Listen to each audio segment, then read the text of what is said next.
Welcome back to the Top 6 Show. We are today sponsored by NordVPN as we look into some of the most exciting transfers towards the end of this window. Premier League predictions as well. Make sure you hit the like buttons. Make sure you are subscribing. And we're going to take you through some of the new features later in the show of NordVPN, plus how you can get legally and very, very cheaply all the Premier League games this season for as little as $6.99 a month. I'm going to talk you through how to do it as well. That's all to come later. Brilliant panel tonight. We're still waiting on Kurdish to turn up. We're still waiting on Don to arrive. It's a big panel tonight. But we've got Rory. We have Jermaine here backing Arsenal.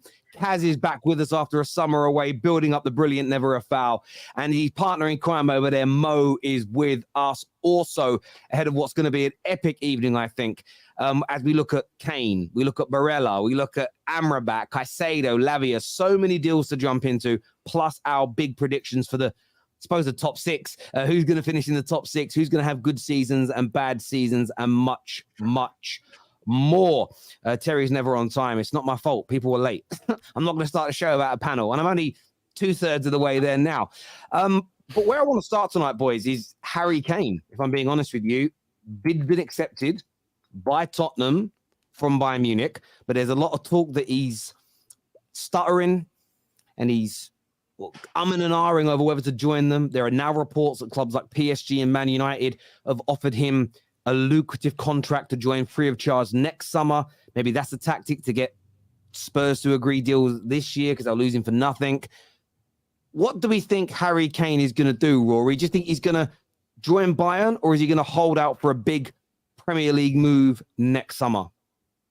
Yeah, I mean, if he doesn't take this Bayern deal, which I find crazy because he must have given them good signals that he'd take the deal if they agreed a fee with Spurs.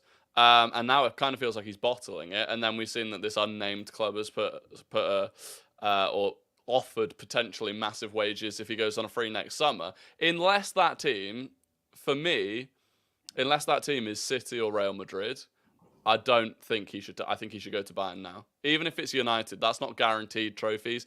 I'd even say even if it's Arsenal, it's not guaranteed trophies. I'd say if it's not City or Real Madrid that have offered this mega money next year, he should take Bayern now because the opportunity might not come again. That's waffle. You know what it is? I'm just taking from that whole speech is that you're scared. Rivals, in Terry's favorite words, scared. And that's what it is. Nothing more, nothing less.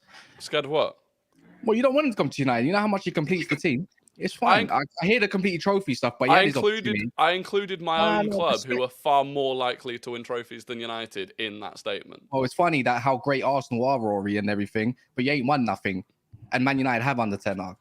You know, if you want to call your little turd 6-month trophy of Emery's team as Arteta's Cup, fine. Do what you want. But to not think that if you want to get guaranteed trophies, I think putting Kane in Ten Hag right now guarantees a trophy. I can't lie. Whether it's FA Cup or Carabao, or maybe the Premier League, or maybe dare I say the UCL. But I think we're still a bit way off. But everything's possible when you got heritage, right? A bit more than your team, I think. Well, I felt like I was being realistic, but we can all go down the route of, we'll win the UCL next season with Harry Kane. I've seen you in about you and realism. I don't know if that exactly. So, no, for me, and also I think people have disrespected Bayern today. Like, people are talking about moving to Bayern not being a massive upgrade. It's a lot of, like, English pundits and ex-players talking about moving to Bayern not being, like, a big move for him, as if it's not Bayern Munich, like, one of the biggest clubs in Europe currently and historically. So I feel like they've been disrespected when they've been compared to Spurs in terms of status. But let me just chip in here a little bit. Harry Kane can take the easy route, go to Bayern Munich, win a couple of Bundesligas, and he has trophies. In my opinion, Harry Kane, if he stays at Spurs, doesn't sign a contract, he's taking the hard route. He's going to stay one year at Spurs. Everybody's going to look at that Spurs team and say, this is your time to get them back to Europe. Next year, he'll have Man United. Most likely, he will join Man United because I don't see him joining Arsenal. But also, Real Madrid is a very good project for him on a free. He can go there, guaranteed to win probably a Champions League with them if they get Mbappe as well. But Man United, if they come for him next year, He's still going to break the record. If he stays at Spurs this year and goes to Man United next year, he's going to break the record. And for me, and I said it that many times, if it was me and I'm in Harry Kane's shoes, I would rather break the record than not break the record and win a couple of Bundesligas. Because at the end, winning a Bundesliga and not having the record, your name is not engraved in the website, in the history of the Premier League. You have the record every single time. In 30 years, someone opens the Premier League website, opens Wikipedia about the Premier League, and just says something about who scored the most, it's going to be Harry Kane's name. He's not going to be second, he's going to be first.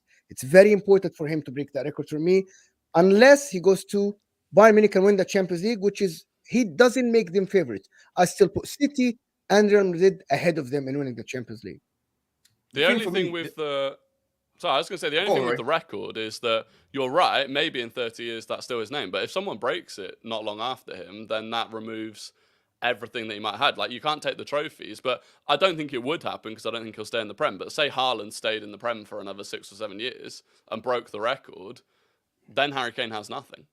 The thing is, again, but how long did that record stood for? Like, Mo, the thing is, I don't even blame Harry Kane for not being on it to go Bayern Munich right now, though, because we already know that everyone bashes him for, you know, staying at Spurs, not winning any trophies, and then the goalpost is going to move. If he goes to Germany, it's going to be, you know, he's won the Bundesliga. The only attractive thing really that he's got a chance of winning there is the Champions League. But right now, it's not guaranteed, and they're looking at Kepa as well. He's not going to win them a Champions League. But there's a lot of thank you, Don. So it makes sense, right? That's the problem there. So what I think with Kane is the only time I have a problem with him is if he decides to sign a new contract with Spurs. Then I won't be able to defend him. Do you get what I'm trying to say? But if he stays, I think the smart thing for him right now would be to wait until the summer, make sure that he has another banging season. United will come calling, Chelsea will come calling. I'm not sure about Real Madrid because I think they're going to go for Mbappe, and I don't see Kane, you know, starting ahead of Mbappe. Mbappe is not going to start on the left because they've got Vinicius there. So I don't see that one happening. So I think it's smart for him to kind of wait it out. You know, the Premier League looks really exciting this season as well. He's probably looking at it thinking, I don't know, man. This ain't the right move for me. This ain't the right move for me right now. You know what's interesting for me, though? Everyone knows all summer I've had a theory that Man United were going to come in late in this deal if another team agreed a transfer fee and take Harry Kane away. This is where Spurs have to be sensible, though. I know they don't want to lose him for free, but they also don't want him to join a rival. But that could happen if they're stupid and they cut their nose off to spite their face. I actually think Kane going to Bayern Munich is a good move for him. People are going to disrespect Kane whatever he does. The goalpost will always be moved for him. I saw it throughout the whole of Rooney's career. It was the same thing. Ronaldo's had it his whole career. There's always been something new to criticize him on. If Harry Kane scores in a Champions League final, there'll be something else to say, well, this is why he's not elite. I don't think he should worry about that. He should just add the trophies to his resume. However, from a Spurs point of view, if they get wind that Man United are going to offer him a 400, 500, 600,000 pound a week deal to join us for free next summer, and he agrees it in principle now, although he can't sign until the January, they're going to lose him to the rival they don't want to sell him to for nothing. So this is where I think this news that's coming out today, if it's true, teams like Man United and maybe even a Chelsea should look to use this to their advantage and say, okay, you know you don't want to lose him for nothing. We'll match what Bayern Munich have paid. Otherwise, this time next year, you're losing your greatest ever Premier League player, maybe your greatest player in the history of your football club, to what you consider to be a rival for absolutely nothing. And you're not going to be able to reuse that money. You're not going to invest. And that, you know, the owners don't invest their own money into the football club. That's where I think Spurs need to be very careful here. Now, of course, there's an element of me trying to will this to happen for Manchester United. But I think I'm being realistic. Spurs could cut their nose off to spite their face here if they're not careful. They really could. The thing is, though, Terry, that if any rivals come in, if United come in, if Chelsea come in, as much as he's only got a year left and he's going to leave on a free next summer, they're still going to charge us the premium price of, you know, because we're rivals. We're not going to be able to come in with 85 million and get Harry Kane. That's not going to be enough to secure him right now, regardless of him potentially leaving on a free. You're going to have to offer at least 100 minimum to get Harry Kane. So I think... Hang on, but Bayern Munich have offered 100 million euros plus 20 million euros in add-ons. So it's about 100 million. And I get your point, but this is the thing. I know you've all been asked this when you're at school or you've been out with the lads, when people say, if someone offered you 100 grand, would you punch that old man in the face on the street? And on camera, you'd all say, no, I wouldn't. But you all know what it is. But it's an impossible question to answer because no one has that 100 grand cash in front of you. The thing is, they've already accepted a bid. Kane's head has now been turned towards leaving, and they don't want to lose him for free. They've been told that by the superiors at Enoch, we're not losing him for nothing. If you go in now and say, look, we'll match Bayern's offer 100 million, and they say no, but Kane refuses to leave, they're getting no money for him. And one more year of Kane, in my opinion, is not worth 100 million pounds to Tottenham because what is he going to generate? They're not making Champions League this season, in my opinion, and they're not winning trophies. So they're going to lose on all fronts. And then again, I'm not just saying that to be salty towards Tottenham. That's just how it's going to go. But the thing is, though, Terry, for me, I get what you're saying, but I just look at Daniel Levy and he's one of the biggest weasels in football. Do you know what I mean? So as much as teams might be willing to put the money down, he's just a weasel, man. He might just say, do you know what? I'm just gonna buy my time, and it is what it is. It's a loss, but we're gonna have to pay over.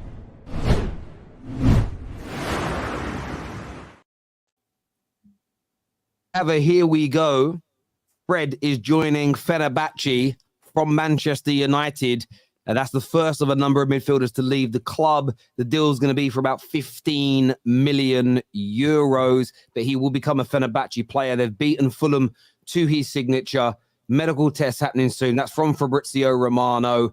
And very happy. That's one down. A few more bits of deadwood to go. We'll get on to Amrabat a little bit later. Sorry, we'll get back to the Kane talk. Just wanted to announce that breaking news while we've barely done any of them. We've been live this year, so we've got to do one. I'm happy. We'll get back to it.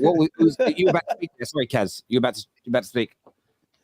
You know what? I think the whole point of Kane wanting trophies now, I think it's there, but I don't think it's priority no more. In my opinion, because he would have went to Bayern Munich and done exactly that. And I feel like, in a way, I feel sorry for Tottenham fans because they're in the mix of this and it's taken so long. But in a way, you got to feel for Bayern Munich because they're actually a respectable club, footballing club, you know. And you say he's been on the phone to the CEO as well and giving his word that he wants to join. And as soon as they done all this time to go and get him, he's on 50-50. I think this is probably more down to what people thought in the first place, that it seems more like a family thing.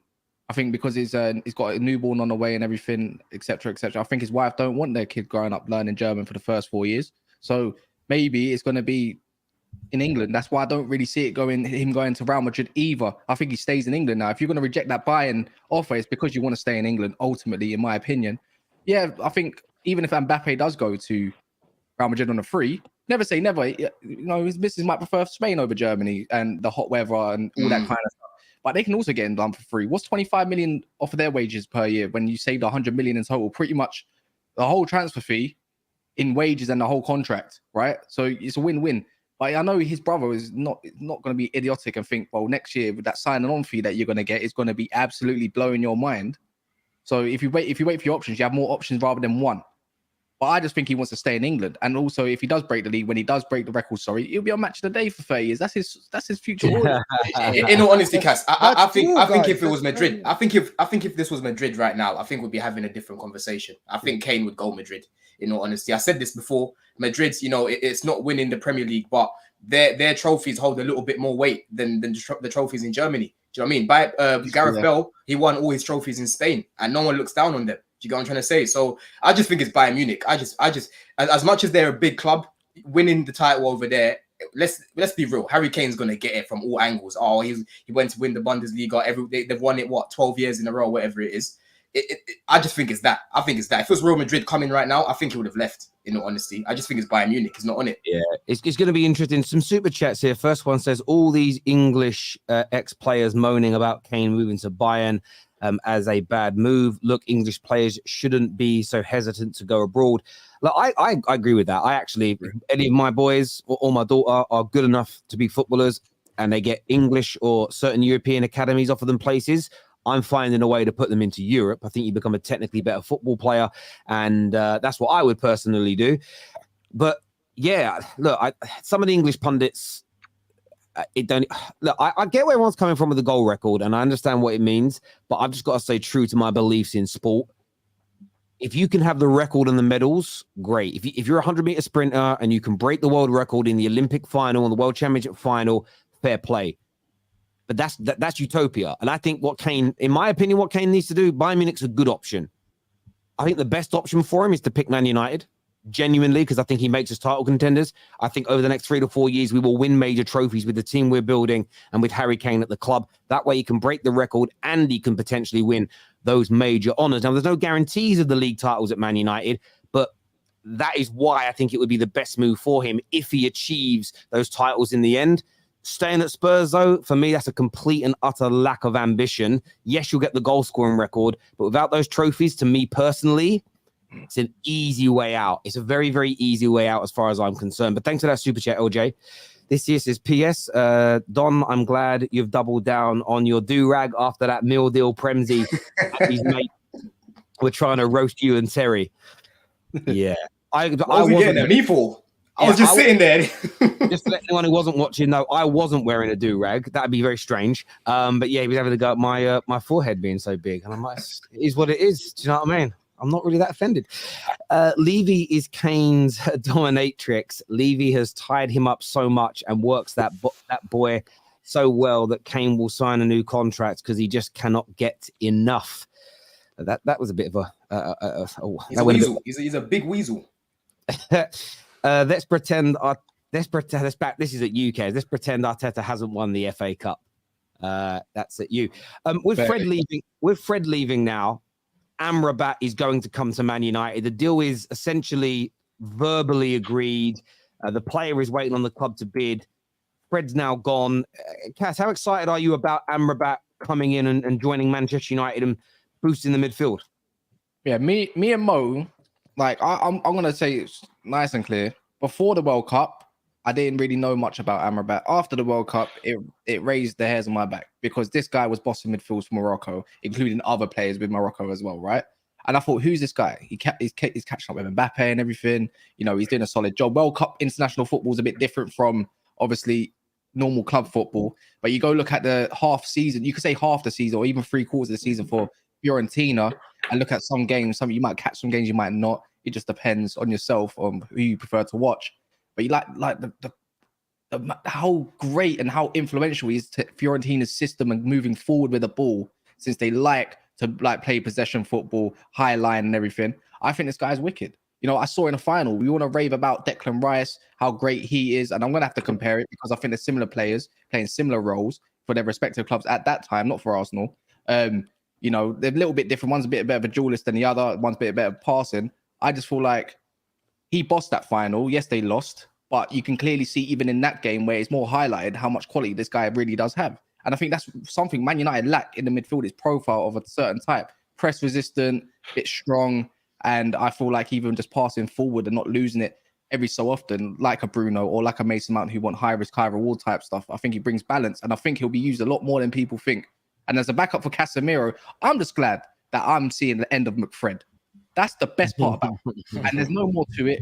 And I think for me, it's a 10 out of 10 signing for its price, in my opinion. You know, 25 million, you can't, or whatever it may be. I just had to double check. He's only 26.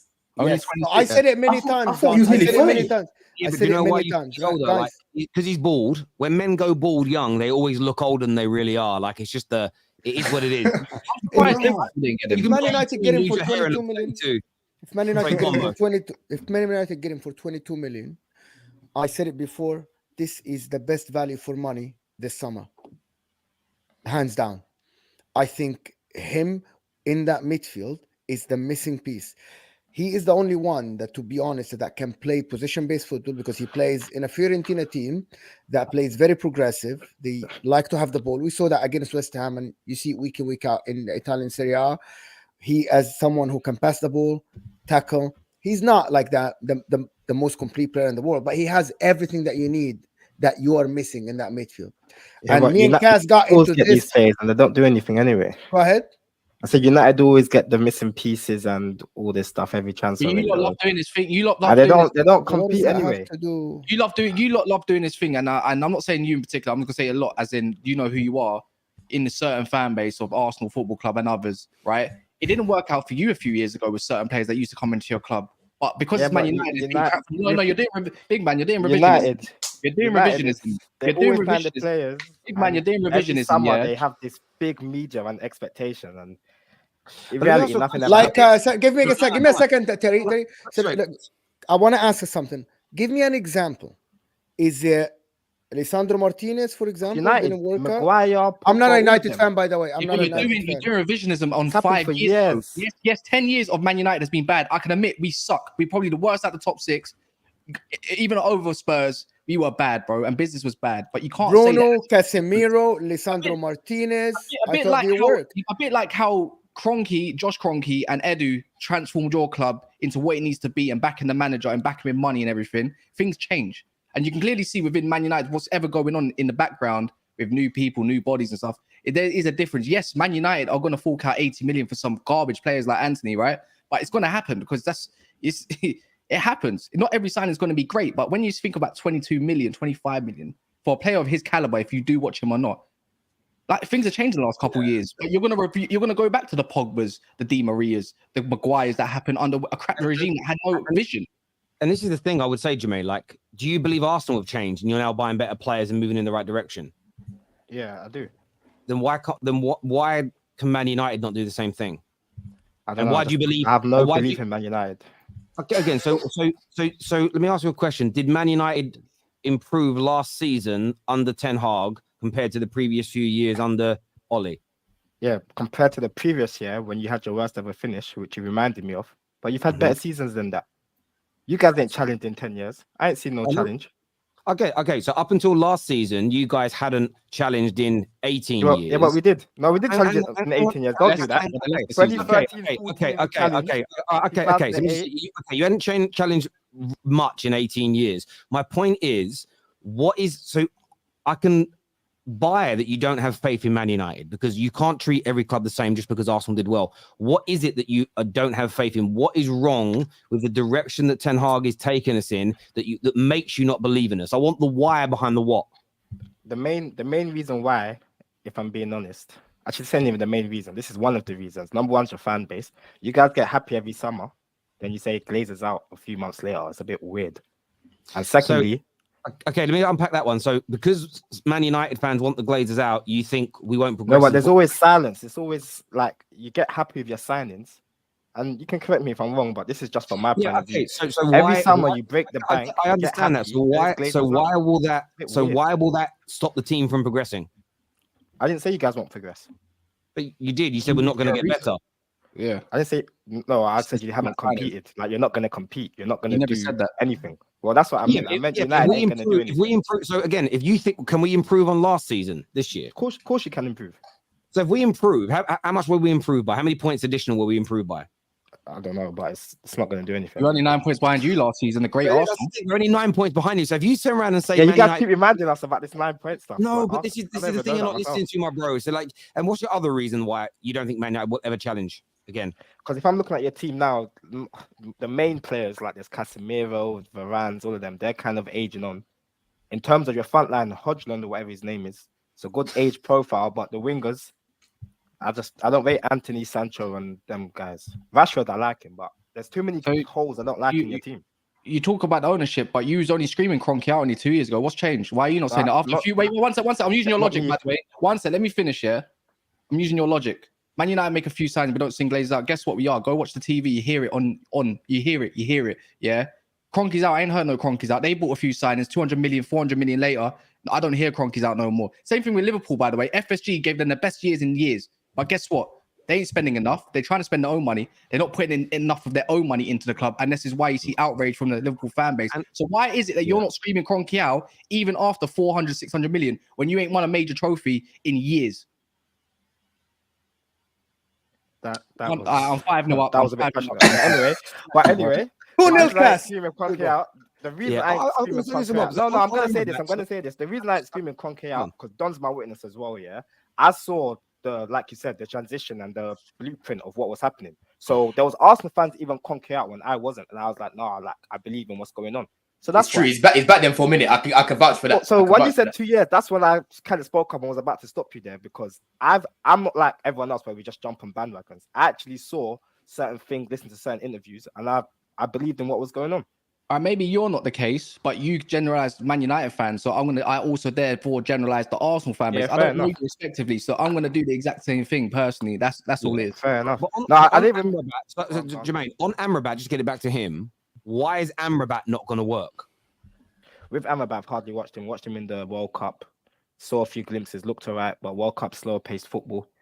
And then we're judging him over Conference League versus West Ham on some dodgy-looking pitch. So I couldn't care less about Amrabat. Is he even going to start for you lot? So, German, can I ask you a question? So, why do you think Declan Rice is going to work at Arsenal? Why do I think Declan? Come on, man. That's Premier League proven. At West Ham, who were fighting relegation last year. Declan Rice, Premier League proven. All you big clubs wanted him. Don't start hating now. Arsenal got him. I'm not. I actually believe that both will work. See the difference between you and me. You get so defensive, and I just asked you the same logic, bro. I don't support the Premier League club. I don't support. The reason why I'm saying that, why you're saying that Declan Rice is going to work in a very progressive Arsenal team that likes to be in the front foot in the 90th minute, imposing your way of playing football every game, which is something that we all praised last year. You're getting someone like Declan Rice who only shines in a position based, a little bit position based with England, while West Ham play a defensive football. Even Mikel Anthony said that we tried to the progressive way of playing football. It didn't work out for us. So it didn't work out. He's part of that team. He's the captain. Why is he going to go to Arsenal and now completely change the way he plays football and it's going to work? Wait, I'm sorry, but we've had Granit Xhaka running around in our midfield for the last couple of years, who's like a double-decker bus. You know how stiff that guy is? Wow, Declan Rice is twice the player. Apparently, he's one of your best centre mids last year. So what happened there then? Yeah, best one of our best centre mids by his own standards. So Conor Cody, can I answer that? Conor Cody is a Premier League proven defender in a low block team. Do you think if you get Conor Cody in your team, it will work?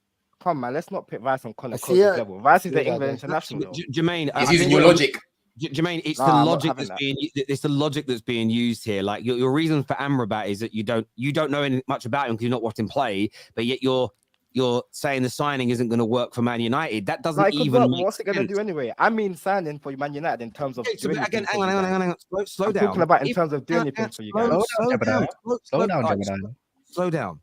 So if the signing works, and multiple signings work, does that not improve a football team? Yes, it does.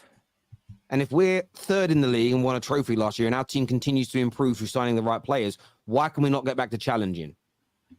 Because there's been signings and no signs of challenge in 10 years. More than 10 years. But now what you're doing, though, so imagine someone uses this logic against Arsenal. Okay, forget that reason. Hang on. Stop. Let me finish. Imagine someone uses this logic against Arsenal.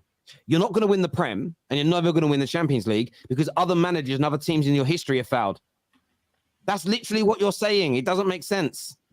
Right, cool. Well, apart from that, I don't rate Sancho, Anthony, and. Do you think it's fair for me to judge Arteta's team based on what Wenger did?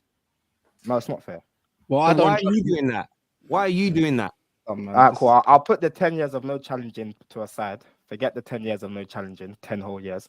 But I just don't believe in Anthony, Sancho, and those sort of players. And I That's your offense. That's your offense. I'm in the same boat as you. I don't believe in him either as much. I believe in Sancho, but we'll see what happens with it. I've got some super chats here. First one says, Man United have done more in the Prem era than Arsenal have done in their whole history. That's a fact. What is this Arsenal fan on about, is what Sully says here. It is a fact. So what can I do about that? I don't know. Michelle here says Timber is the best value so far this year. It does. One game we've seen, but he did look very good in that Community Shield. To be fair, he looked very, very good. Considering he's a right-sided player on the left, he was very good. I agree with that. Terry, Amrabat is closer to Juve than United. La Grazia. It's confirmed that after they sell Zakaria, they will push for him. United need to go for Lavia. Listen, if we don't get Amrabat and we end up with Lavia, I'll be all right with that still. Like that, again, that won't make me upset. Some people might even say it's an upgrade. Jermaine will, because he's Premier League proven. So that will be an even better move for us. So we'll see what happens. I prefer Kobe, and I don't mind Mabry coming in as well as a seventh kind of choice. Personally, I think I don't think we need a Lavia when we got a Kobe in the team. No, sense. I get that. I get you there. As a lifelong Pool fan, okay, we'll come back to the Liverpool when we get onto that subject a bit later. Thank you here to the Football Rhino. It's an interesting name for becoming an official member of the Terrace. One thing I'd say, but sorry, go on. So I I think Amrabat's a good signing. I think he's a very good player. I think he's a massive upgrade on Fred or McTominay. It's a depth upgrade. The only thing that I'd like semi-back Jermaine from before is I do think United fans, and every fan base does this, it's not just United fans, have a habit of like over bigging up a player when they're coming in. So saying that Amrabat's a better player than Rice, he's just not, and I don't think he is. And if he was at the age of 26, why is he going for 25 million with not a lot of competition when Rice is being competed with City and Arsenal and going for 100 Did anyone million? say that on the stream? Did someone say that Amrabat better than Rice? Yeah, Kaz said Amrabat. No, I Oh, never. did I never said that. I said there's similar profiles and similar players. And then And you said Amrabat was better. But I find If you didn't, I apologise, but it sounded like you did. But also, like today, I saw a United fan on Twitter, a big United fan on Twitter, saying that like Tadibo is better than Saliba. That's because he's What potentially. United fans said that? Oh, United Ellis. United Oh, yeah, Ellis. but they're not real people. They're not real No, people. I know, but then you see, and it happens in every fan base. But I would say that like, and it does go back a long way. You had like, that clip of Goldbridge bigging up Maguire when he joined as the best centre back in the world, and it does happen with everyone. a little bit but like that's having kind to of, think about the Kaka as well, isn't it? That's just no, that wasn't me. That wasn't me. Exactly. But yeah, By the that's way, all I'd you're say right. on the. You're right, though. I do think Amrabat's better than Rice. I don't really like Rice as a much of a profile. I'm not a biggest fan of Rice. I think he's going to be a really good player. And this, don't attack me, please. I just like what I like, prefer more than others, right? And I think Cool. Wait, sorry, I can't hear that. So if Amrabat's better than Rice, you guys should be coming above us if we're being honest. No, because I think you've got a way more complete team and squad and a settled team and squad where we're trying to play a new system and everything. And that's why I'm not a massive fan of Rice, but it doesn't mean that I'm going to be wrong. I'm okay to eat my words. If Rice ends up being better, it's better for England. Guess who I support? I support England. So at the end of the day, as long as we don't have Southgate, we're going to win stuff. So it is what it is, man. It's just preference. I think it's similar, very similar. Go look at the stats. Very similar players. 25 million compared to English tax, 105 million is what it is. I don't care. And I think were many clubs in for Amrabat? I haven't really been keeping up with that. Madrid, Juventus potentially, and all this kind of stuff. I think Liverpool. Why didn't the English clubs go for him? Because the thing is, I don't know. Liverpool's in England. But it also depends. Hang on, but it also depends on what you need, right? So, for instance, do you guys need an Amrabat? I barely know him, to be honest. No, but Not as much as we need a Rice, no. And you need Amrabat more than you need Rice. So. Yeah, exactly. And I think that's what it kind of comes down to. City certainly didn't need him, but the players also, again, only going by the reports here, he's got his heart set on Man United. So what can often happen when a player has his heart set on you? Gabriel Jesus last year. Spurs made an inquiry and tried, but nobody else was in for him because he was very adamant, I only want to go to Arsenal. So that doesn't suddenly make Jesus a bad player because the world football didn't come in for him. And that's what I mean about being consistent with this. I want to go to some more of these super chats here. This one, back to the Kane stuff, says, I beg for Kane to stay at Spurs just to hear him say, and Postecoglou at the end of a game. He'll just say the gaffer. Great panel tonight. Thank you, Gunapor. It is a great panel tonight. It's fiery from the beginning. I love it. Kane comes with British tax, his image rights. So if any Premier League club goes in, they will be paying 110 million plus.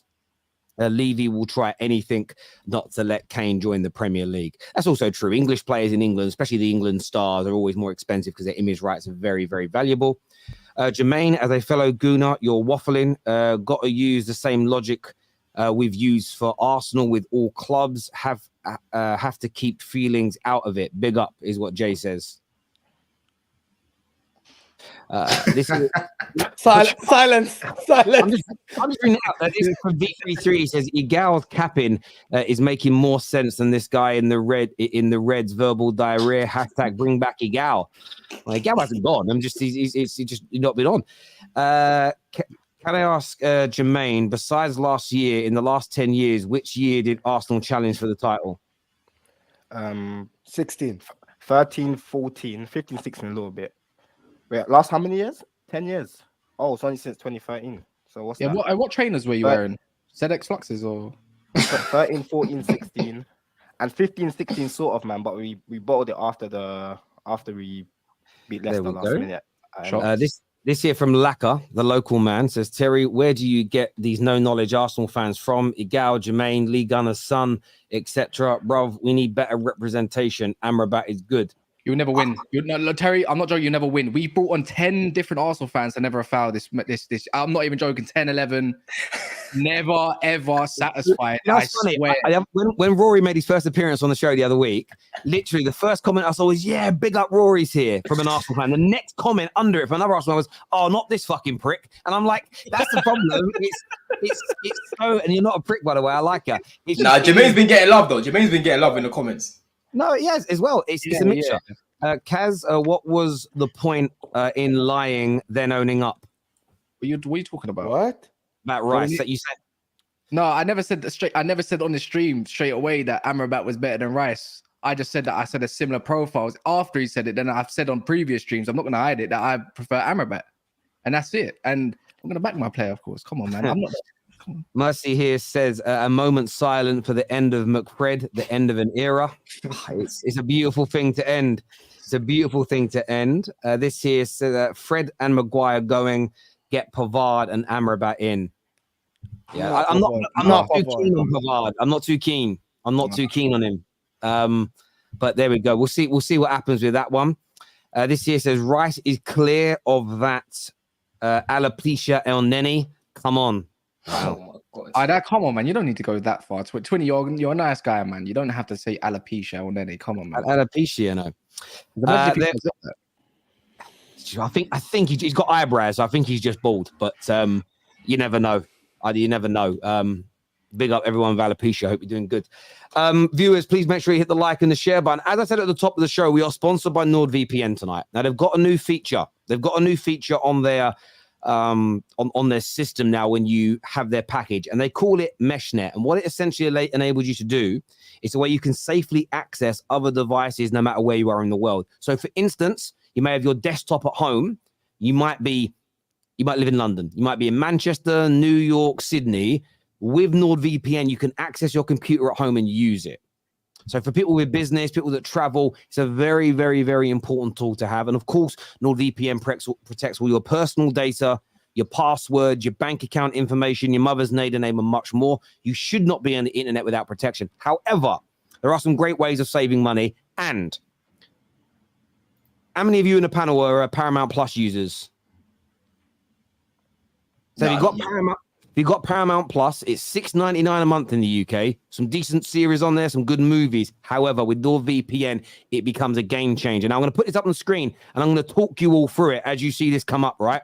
So this video here, this is my account, as you can see. That's me logging in to my Paramount Plus on my phone. See my profile, says Terry. So this is me in the UK, clicking on this, and you'll see when it loads up, you can watch shows or movies. That's it, okay? There's no sports available on the UK version as an example. And maybe yours in different parts of the world is the same.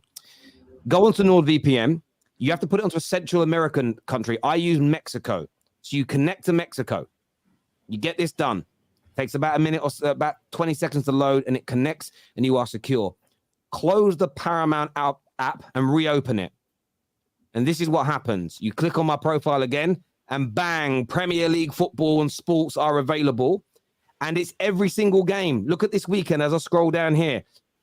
Tomorrow night's game, Burnley City, Arsenal's game, all the 3 p.m. games, the weekend's games, and much, much more. They are all available. And you can do this on your laptop. You can do this on your PC, your iPhone, your tablet, whatever it may be. So get yourself signed up to NordVPN and use Paramount Plus with the VPN provider, and it's $6.99 a month for all the Premier League games. You don't need no app. You don't need no dodgy link where you get 100 adverts. Get this. I've watched all the preseason this way. And no lag. No lag, nothing. So the £100 fire sticks are £75. They sometimes lag, so they're probably not. But it has to be Central America or Mexico. It cannot be North America. It makes sense, to be fair. Actually, no, that makes sense. It's like Mexico, Costa Rica, the Central American. Trinidad and Tobago, anywhere here. There. Yeah, all those places, it's available. And I just use Mexico because it was the first one I tried and everything else. So go and check that out. Very, very cheap indeed. It's what I'm doing this year. And it's foolproof. So NordVPN, protect yourself. Use MeshNet, their new feature, which is amazing. But there's loads of great fun benefits as well, like saving money and access to all Premier Makes sense, League. to be fair, I'm gonna grab that personally because my Fire Stick. Actually, I don't fancy paying £80 again. If you pay for BT Sport, if you pay for BT Sport and Sky Sports in the UK, people abroad might not know this. It's like £80 a month to watch Premier League football. Yeah, you're a sucker. If you do that in this day and age, and you don't get all the games. So get signed up to it. You can scan the QR code on the screen above Rory's head, or there's a link in our description or live comment section. So go and get that done now. We have to talk Chelsea Liverpool here because they're in an entanglement right now. This is a Smith family level entanglement going on between these two football clubs, and it was mad because last night the Chelsea fans were on bantering Liverpool, and then this morning when they was talk of a Liverpool bid for Caicedo, it was almost like, oh no, this could go horribly wrong. But in terms of what's going on right now, just to relay the latest news that we've all heard, is that Brighton have made it clear they will sell Caicedo to the highest bidder. They don't care who it is. Chelsea are currently leading Bayern Munich and Liverpool that are in. We know that Chelsea's bid for Lavia has been rejected. Liverpool are set to bid again, but Chelsea are going for both players along with Tyler Adams. It's a bit of a mess, but it's a fun mess to be in. I want to speak first about the Caicedo deal. Liverpool getting themselves involved. Rory, talk me through how you see this situation panning out. To me, it feels like it's going to be... I think it'll end up Caicedo at Chelsea, Lavia at Liverpool. And I just don't think Liverpool have got the money to do Caicedo, just based on the way they spend money normally. It's like that's such a massive deal for them. And I don't know why they'd have waited until now to suddenly spend that cash. Like, the Premier League starts tomorrow. If you've got the money to spend, you spend it early if you can. If both of them end up at Chelsea... that's a massive, embarrassing blow for Liverpool. If Lavia and Caicedo end up at Chelsea, that's genuinely shocking for Liverpool. I think Chelsea end up with at least Caicedo. Yeah.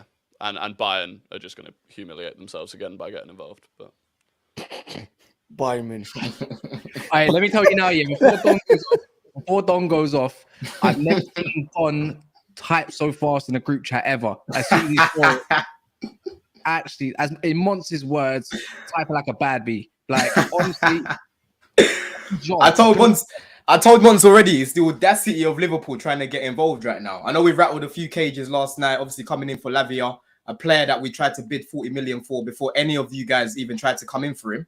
Do you know what I'm saying? So this is long-standing interest right now. But how I look at it, it doesn't matter if Arsenal, if it's not Arsenal, if Liverpool come in and bid. Liverpool rent-free by everyone. Liverpool don't scare me in any way when it comes to finances. Do you know what I mean? This is the last club that I'm going to worry about when it comes to them trying to outmuscle Chelsea financially for a player that we've been chasing for months on end now. Do you know what I mean? So they can try it, Terry. They can try it. But honestly, financially, when it comes to the fee, I don't think they'll outmuscle us. When it comes to the wages, they're not going to outmuscle us. And as it stands right now, in all honesty, my opinion, I think Caicedo is kind of in his head. I think he feels he's a Chelsea player already. Do you know what I mean? It's a matter of time now. We just need to slap that money down and just get it done. Do you know what I mean? So I just think right now, Caicedo, again, he's done everything that he needs to do to leave.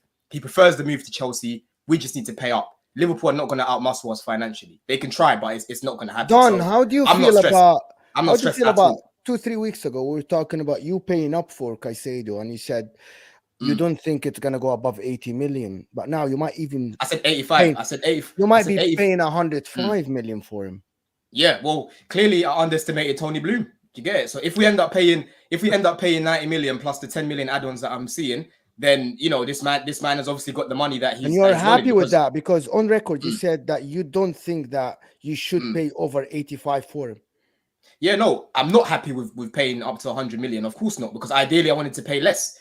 But in order to get Caicedo, like I said, if we have to do it, we have to do it. But my biggest concern is that we're going to set further precedent going forward when it comes to trying to buy a player that's only banged for a season and we're trying to pay, trying to get them. They're going to end up charging us over 100 million. So that was my biggest concern, that it's going to set further precedent. But I never said like the club should walk away if we can't get less than 100 million. I always knew that there is a possibility it could happen. But I always said, I think we're still going to get him for less than 100 million.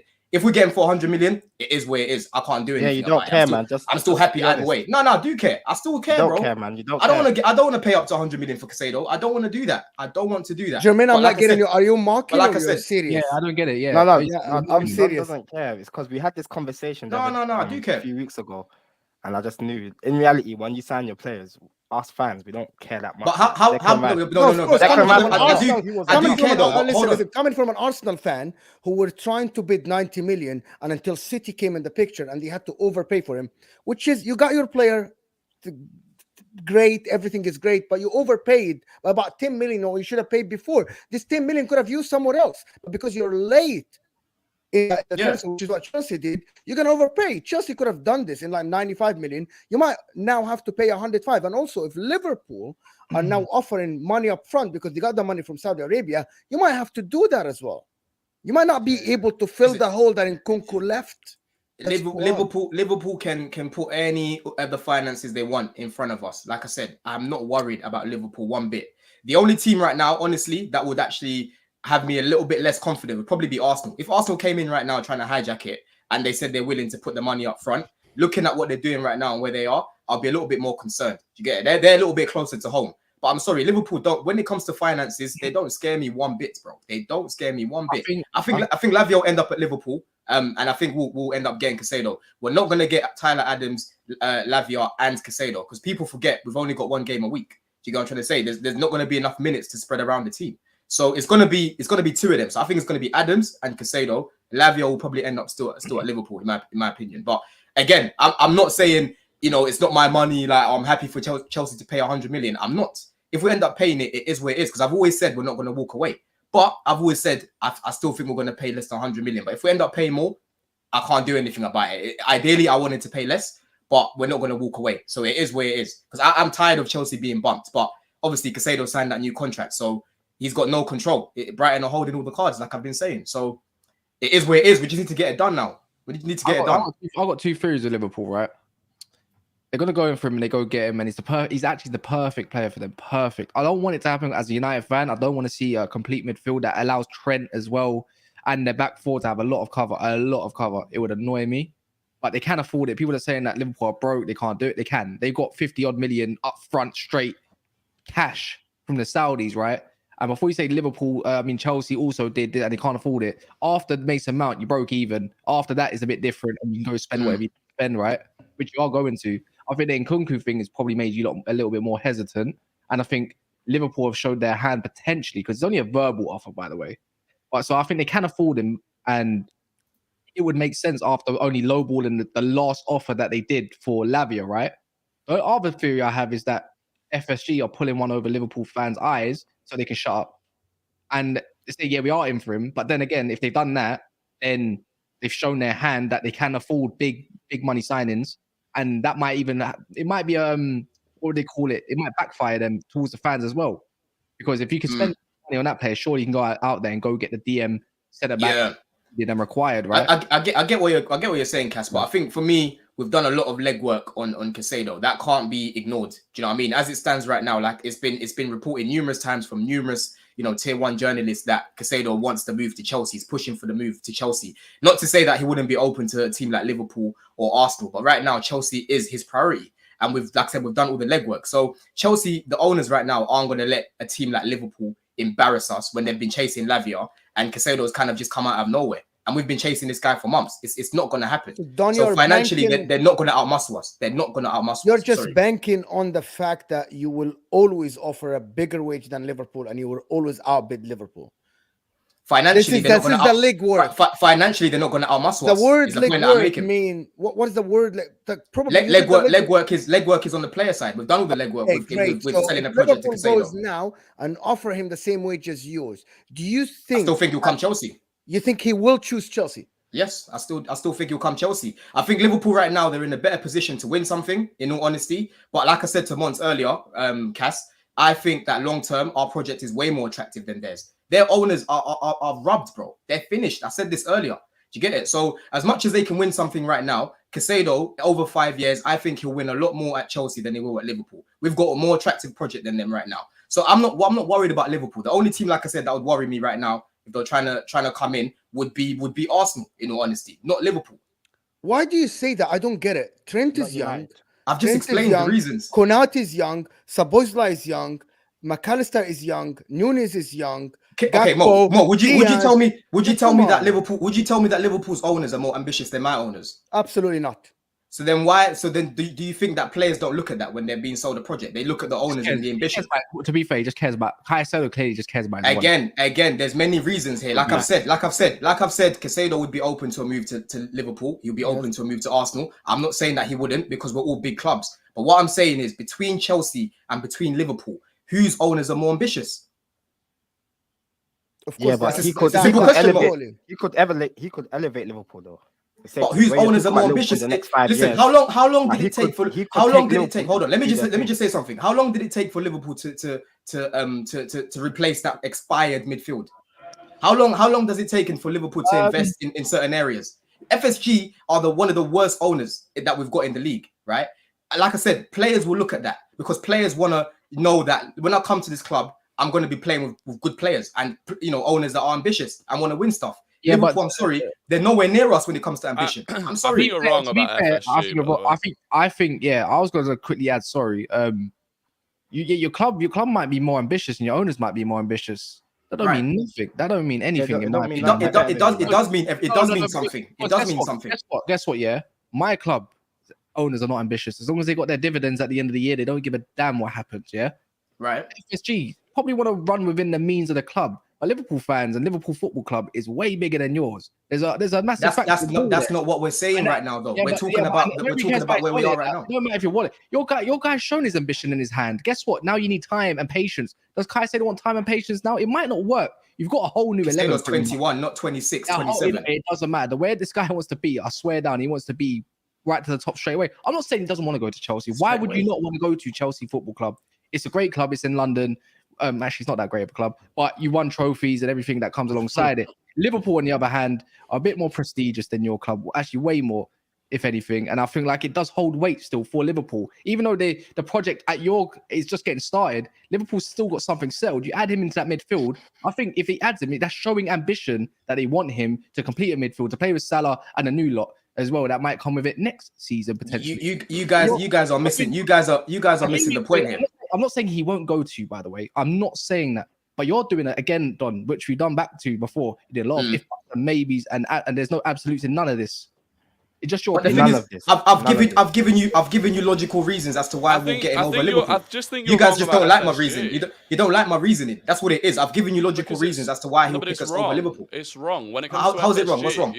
Because you're just talking about the ambition of the ownership and nothing else. FSG have made it, Liverpool have, in the last 6 years have made it to 3 Champions League finals, won a Champions League, been in every title race apart from last year. Wait, before you go any further, Rory, let me just ask you a question right now, yeah? Talk about Liverpool's ambition separately. I'm comparing Liverpool's ambition right now in comparison to the project that we're trying to build right now. Which project is more ambitious? It's a simple question, bro. Who's got a better manager?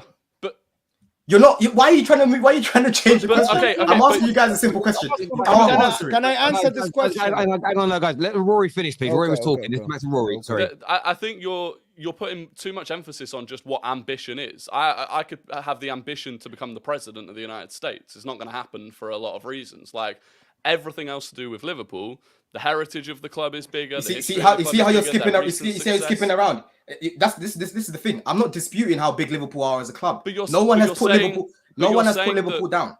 I'm talking about our project in comparison to theirs. No, but you're saying you don't think Liverpool can get the deal done purely because of ambition, as if that is the only factor involved in the entire thing, which just is not true. I didn't say that's the only factor. What I've said is we've done a lot of legwork. Financially, Liverpool aren't going to outmuscle us. And like I said, right now, Liverpool are in a better position to challenge if they make the right signings and to win something in comparison to us. Because Chelsea are still the unknown. But like I said, football isn't going to end after next season. There's still a massive, there's still 5 years to come, 10 years to come. And like I said, what we're trying to build right now and the part that Caicedo is going to play in the project going forward, in my opinion, is more attractive than what Liverpool can offer. Because my owners have already showed more ambition than FSG have in God knows how many years. So I'm not putting them, I'm not saying, but that's a big factor. You can't ignore that ambition though. Are Arsenal moving ambitious this season?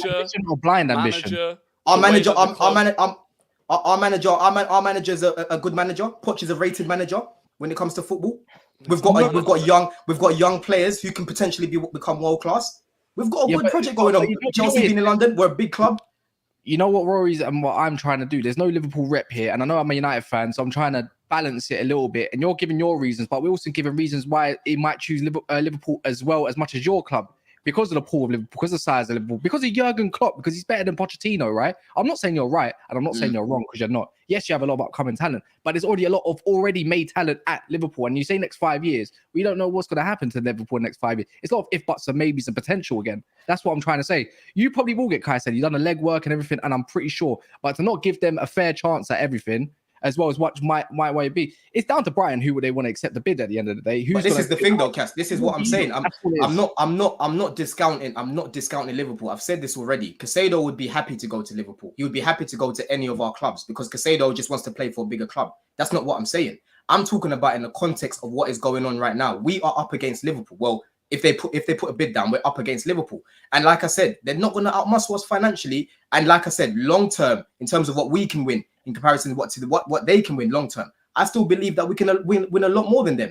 But right now, yes, I think that if they make the right signings, they're in a better position for them to win because of the manager and the winners that they already have. Not only can I add something to that, Cass? I'm sorry. You know what, Caicedo, if he has any footballing brain, which is I believe he has, and there's people around him, Caicedo, if he goes to Chelsea now, he increases your chances of getting Champions League football next year. And I think if he goes to Liverpool now, he elevates them to probably close to Arsenal and Man City. This is he's gonna look at this as well. He goes to Chelsea, bro. You're not listening to the everybody that is telling you have a lot of potential, but all is hoping that they will get to that. But as of now, Liverpool, Gakpo already played football like great last year. Salah, Diaz, McAllister, even like I don't know, Szoboszlai, Champions League. You have a lot of potential, bro. So you're telling them about projects. They have the now and probably the near future. You might have the future in the next 5-10 years. So why can't we? We'll come back to that debate in a minute. I want to listen to what the viewers have got to say here. Don, a mini have hope with how much he interrupts is what Jay says here. Respect Don, man. Come on. No, don't link me to HH. Don't do that. I love that. All this BS about Arsenal challenging. Okay, we'll come back to that one in a minute. It's not relevant to this conversation right now. So do you think your coach has more pull than Liverpool's coach? That's a direct question to you, Don. This is the thing, though. People are actually doing like selective hearing right now because I've bigged up Liverpool. Liverpool are a big club. Liverpool have all the pull in the world. But like you said to Rory, answer that one question. Answer this guy's super chat. Who has the bigger pull, Klopp or Poch? Yeah, it'll probably be Klopp. Klopp's elite. Klopp's the elite manager. Yeah, I hear that. Liverpool, Chelsea, be better getting him. I don't know. Goretzka. I can't remember. Goretzka. Okay, right. For 100 million. You check Fabrizio. Go on. You might like it. Hang on. What's happening? Hang on. Just wait a second. It's not loaded for me yet. Hang on. Load. It's not loading. Hang on. What's being said here? Because everyone keeps writing Paul Joyce. I went onto his Twitter account. Can't see nothing. Hang on.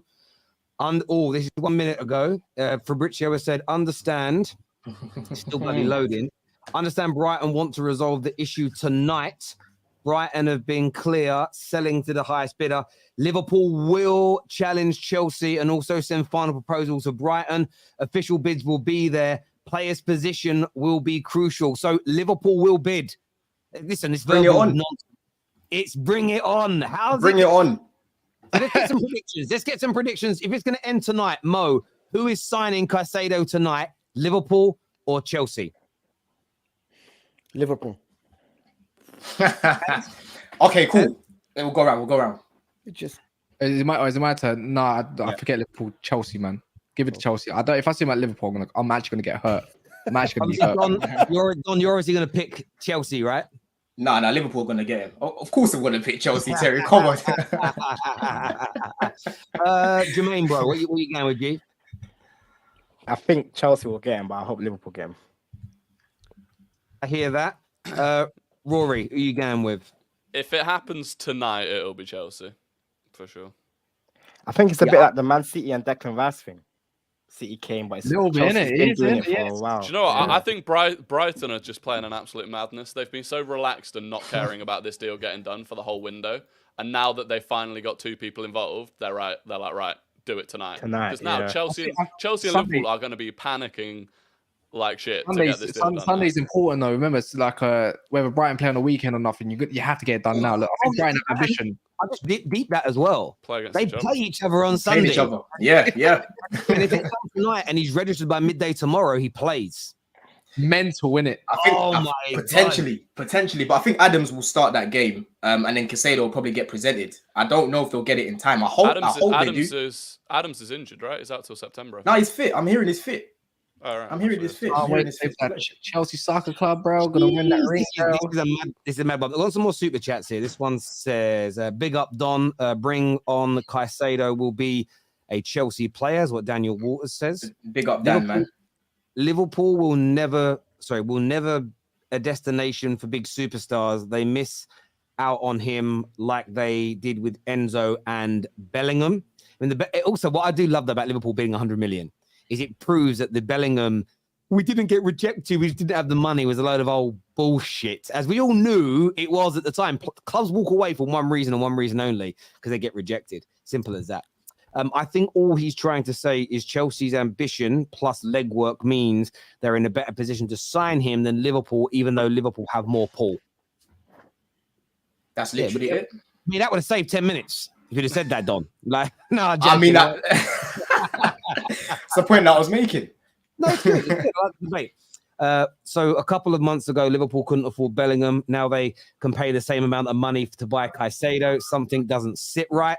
Yeah, they lied to their fans. They just got rejected. I told you all. I got hate for that, but I told you all. I'm not a hater. Clubs just get City. Do you know why City didn't bid again and match Arsenal's bid? Because Declan Rice said, "I'll pick Arsenal over you." So rather than a public rejection, they don't bid. And then the media spin you the line, "Oh, they walked away. They never bid officially." And as fans, we suck it up. It's so obvious. I can't believe, because all our clubs do it. And the fact that we don't notice that is weird. What do you guys think will happen to Chelsea if the Premier League confirms that they cooked their books during the Roman Abramovich era?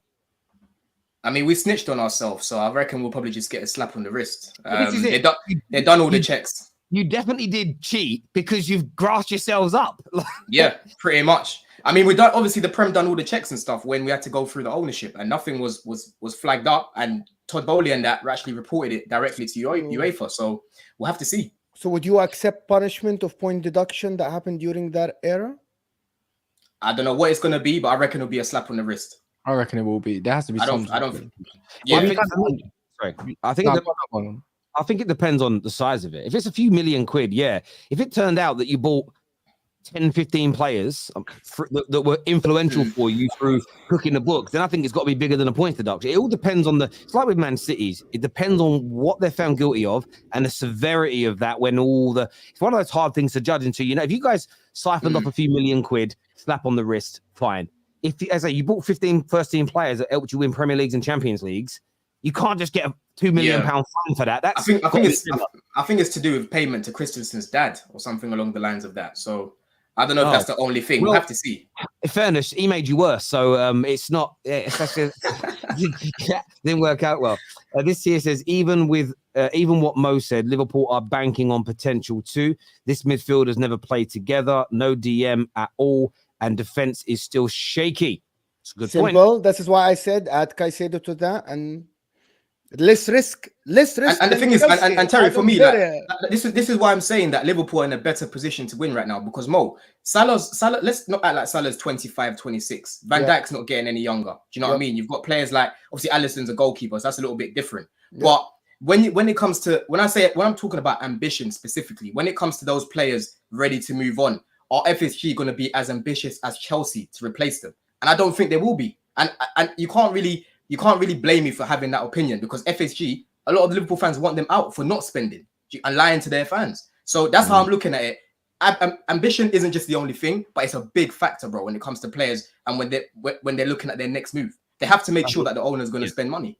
I hear you there. This is from Miss Tory, Vicky, and I hope you're doing well, Vic. She says Tyler Adams won't start. He's coming out of an injury. Check his stats with Caicedo from last season. Tyler is better. Hi, everyone, by the way. Obviously, but full disclosure, Victoria is a Leeds fan. Yeah. I know who this is. Okay. Yes, I heard. Yeah, smelly. I haven't actually Yeah. checked, but I was told earlier that he's not injured. I'm not sure. But Go I don't check know. here. If you want to do the stat stuff on all that kind of stuff, Leeds, the way they had to play defensive and all that kind of stuff, had to play on break more time. Big Sam, less games, by the way. If you do per night, he's on less games. Caicedo's in a more progressive team that want to play football and everything. You don't pull that one over our eyes. This is why stats are deceiving. You know, Adams is a destroyer. Let's get one thing straight. But Caicedo's ultimately 10 times a better player. You know. There we go. Response to me, Indigo Guna. Favorite Stevie Wonder song, Terry. Mine's Higher Ground. Higher Ground's good. Probably Love's in Need of Love from the songs to the Key of Life album. Great album. Go check it out, people. Proper music. Before it all went downhill. Amrabat over Rice is preference. Doesn't mean Rice is not a better player, because if Amrabat was better, there would have been a bidding war on him. Oh, you want me to respond to that part? It's not that hard to think about. You know, when you're a Premier League club within the Premier League, it means more time. You want to seek players that are already Premier League proven and don't want to take that risk. So again, it comes from that. How many clubs have gone overseas and over to France, Germany, and everything and bought loads of players? More time, you're always seeking the ones that already played in the Prem, and that's all it is. So it is more risk. Yes, Rice can play in the Prem, but it doesn't mean he's a better player just because he played in the Prem more than the next person, because Real Madrid didn't come in for him. That's it. See here, says footballers from the bottom don't care as much about prestige of a club, just the money they're going to make. Both can offer him chances of trophies, but Chelsea pay better, is what C believes. This year states Liverpool didn't have the money when Bellingham was sold. Are we forgetting they sold Fabinho and Henderson for 50 million plus 3 big wages? Yeah, I'm not buying the 50 million. Again, they've got billionaire owners. An extra 50 million pound is not a lot. They could have afforded to have done it still, in my humble opinion, but there we go. But thank you. Stop shouting, bro. My PTSD is triggered. The last weeks of the window are going to be crazy. Come on, you gooners. Can't wait for the season to kick off. Yeah, I think we're all excited about that, no doubt. I see Mo laughing at my Kane Postecoglou comment. I got you, bro. Huge fan of Cass and Don. Don with an N. The Chelsea fan spitting facts. Mo, a national treasure. He said you're a national treasure, Mo.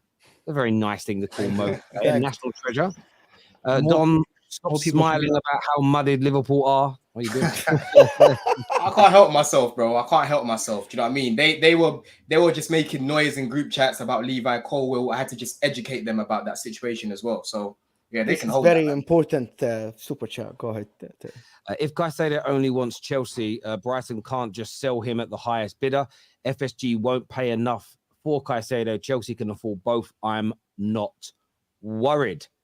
I want to comment about this. One of the things that we said about Rice when Man City just went and put a bid in, that they won't just be idiots and just put a bid in knowing that the player has no intention of maybe accepting the Liverpool are the same. Liverpool are not going to talk to Brighton before they even test the water with the player and tell him, if we win it, would you be willing to, or would you force your way to Chelsea? If he tells them I would force my way to Chelsea, I'm sure they would have said, I agree. I think, say Liverpool bid 105 million and Chelsea don't, and only Liverpool's gets accepted, I think Caicedo would sign for Liverpool. I do think he would.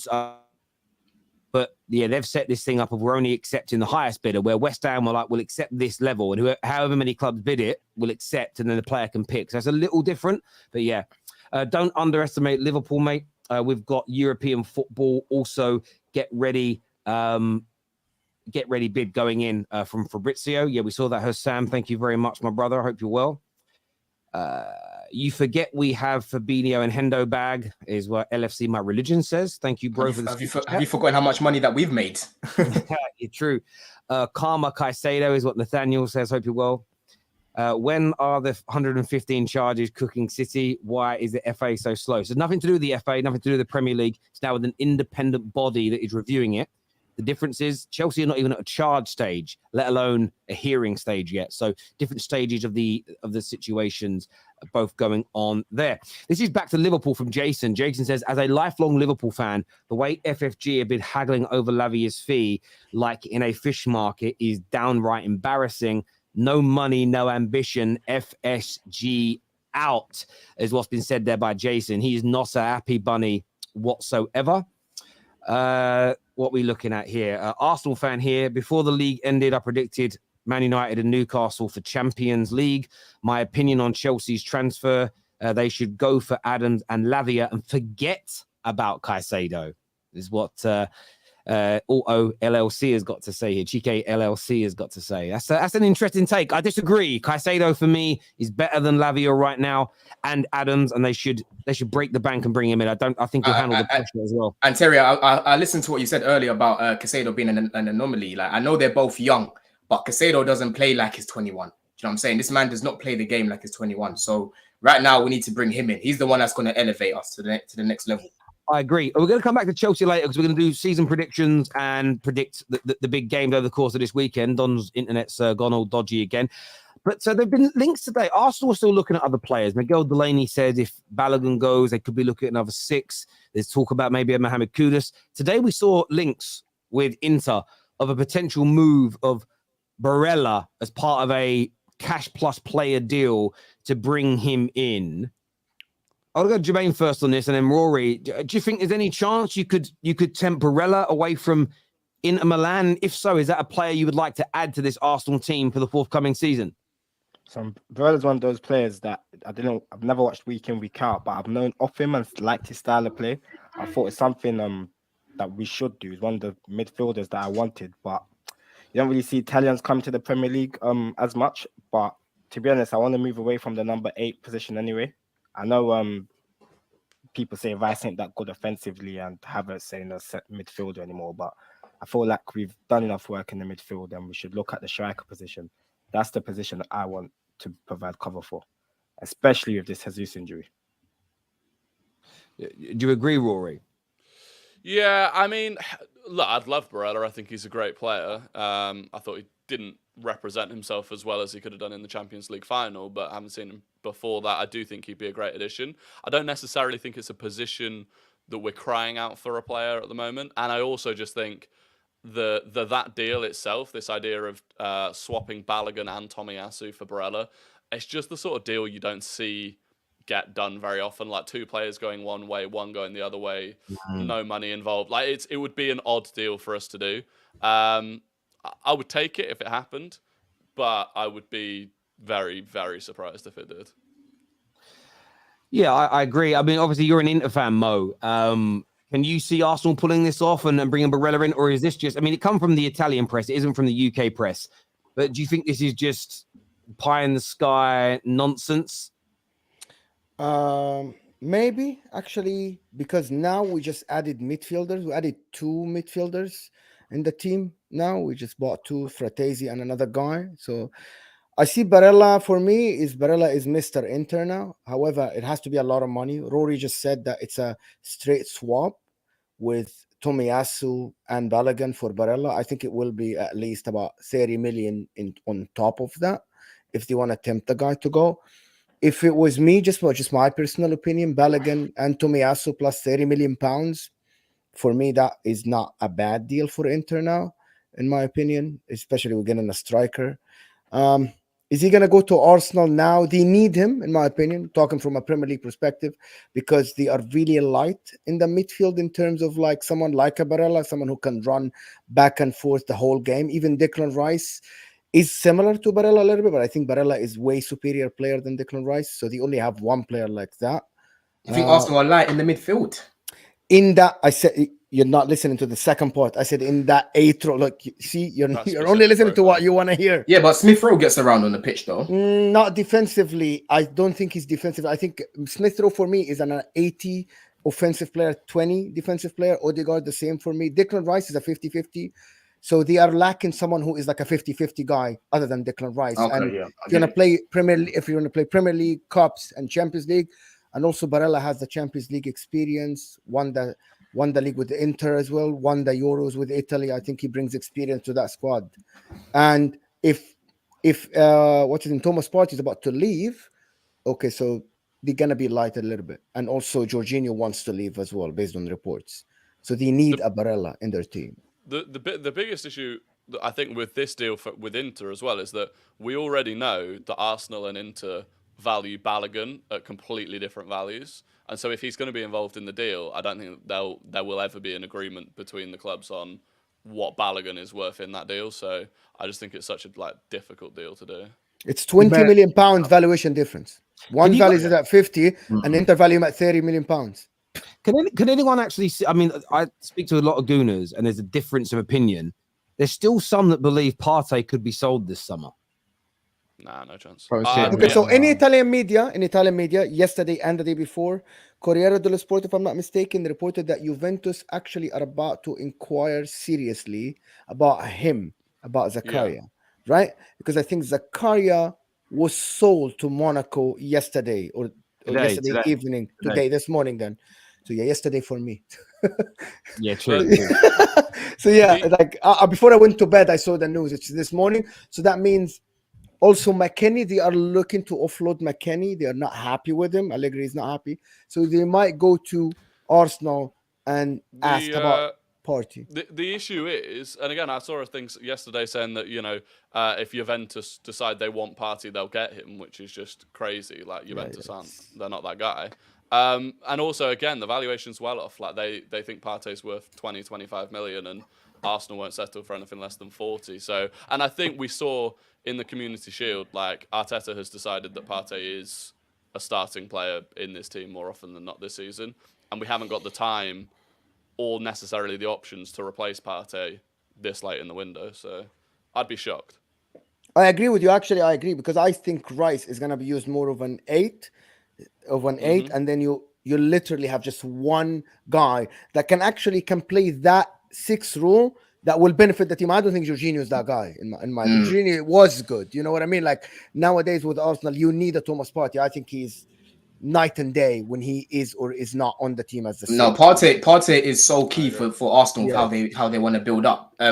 Just when you look at how press resistant he is and how he picks up the ball, he drives with it, he drops his shoulder, he's off. Declan Rice hasn't really got that aspect in his game. He hasn't really got that attribute. Do you know what I mean? So I think if they got rid of Partey, to be honest, as much as I rate Declan Rice, that role that Partey plays, I'm not sure if he'll be able to do it because he's not as press resistant, in all honesty. It's going to take a lot of coaching for him to understand exactly what's needed for him in that build-up, in all honesty. I think Jorginho can do it in, I'd say, 80% of the Premier League games. He is good enough against 80% of the Premier League.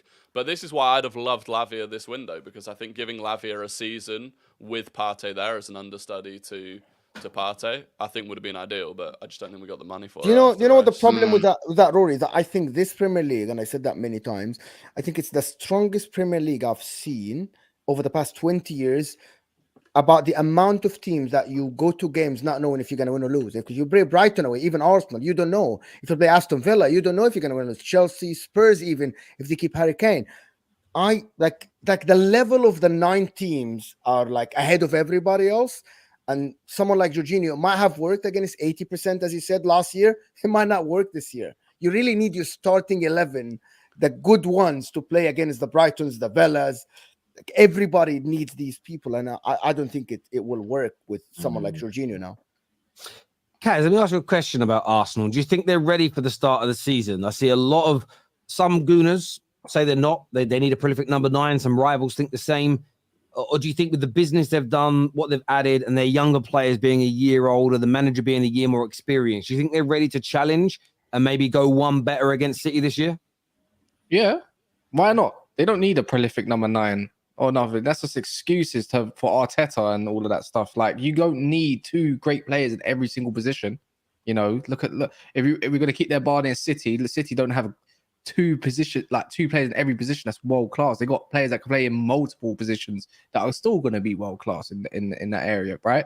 So when you think of Timber, he can play left or right. Tomiyasu, he was injury prone, never available, and probably just not good enough in general. He was okay, to be fair. There's a difference there. Rice, he's a big signing. Who else is there? Havertz. I suppose let's see what we get out of him, or Arsenal get out of him. And then who else? Have I missed anybody else at this moment of time? I don't think I have. But other than that, I think they got everything to go because you signed Raya as well. Yeah, and Raya as well. So the way I look at it is just maybe they need some cover more for the right hand side for Saka. I think that would be more key than a striker in my opinion. I know Jesus. They've got Nelson. They've got Nelson though. Yeah, whatever, man. And before people tell me he plays on the left, he can play both. He can play both. Don't give me that. Don't give me that. He's a level below Saka, and he's a different He is. profile. I think we'll play Fabio Vieira there more this season. Even he stinks, man. But Fabio Vieira on the right. Oh, it's not the point. Well, what players do Chelsea have? Not this again. Yeah, this again. Carry on. But I just feel with Arsenal they can go and win a league because no matter what happens, yes, Pep is the best manager ever in today's era. Like, of course, and whatever you can mix and match who's the best. I don't really care, but he's a problem solver. That's the difference. It's just that, but I feel like without replacements yet for Gundo and what's his name, Gundo and Mahrez. No matter who they get, they're not going to be as good as them. And a year older to Walker as well. And I'm not saying City's not going to be up there because they are. But if we go off the basis that 5 points, just 5, right? If you want to do that, City have kind of technically their squad's got weaker, but Arsenal's team's got better. So off that consensus, I'm going to think they're going to start fast. They're going to batter Forest. They're going to go on a decent run. Might be a blip here and there, but you never say never. And I think they always say you take one to lose one. If they learn anything of last season, Arsenal, especially even a medical team and stuff, this should be there's no excuses not to win this year. And I'd rather them win than City anyways. So I'm not trying to put the pressure on, but after 3.5 years... There is pressure, Cass. There is pressure. Of course, there's pressure, but I feel like they've dealt with that. I think the squad's dealt with that. They've got enough leaders and stuff in there, good personalities and characters to go and do it. It's just, will they, is the next question, or will they capitulate, in this third full season of Arteta's, or fourth, should I say? I'm not too sure which one it is. Yeah. But it's kind of a weird, because he started like halfway through a season, so he'll go into his 5th year halfway through this season, essentially. So, I think he joined in 4th year. He joined December 2019. Yeah, so in January or in January, he'll have done 4 years. 4 years, yes. Yeah. So he goes into his 5th year. So by the end of the season, it's about 4.5 years at the club. Yeah, something Let's like that. be honest, City were great. Like just the last couple minutes on it. Like, don't get me wrong, City were great. They were flawless at the end of the season. But that's why, Arsenal didn't hand it because of depth issue. Because Saliba, if Saliba was fit, I'm not being funny. They don't draw against Southampton. They don't let in goals like they did. We would have won it, man. Yeah. We They would would have have won it. definitely got it there. But this is where you need a decent squad, man, and the manager solve issues when your key players are out, right? So that's the difference. Yeah, he certainly has. We've got some super chats here to do, and then we're going to get onto season predictions. So people stay with us. Remember what we told you about NordVPN and protecting yourself, access to your systems when you're away, plus some major discounts available by using their global VPN network to access Premier League football. Very, very cheap, $6.99 a month. Scan the QR code on the screen now. With Xhaka gone, Partey has to stay. We should be looking to add younger number 6, and Jorginho can get his move. El Neni is just a dressing room presence. I hear what you're saying there. Lavia will be perfect. Lavia will be perfect. Lavia would be perfect for Arsenal.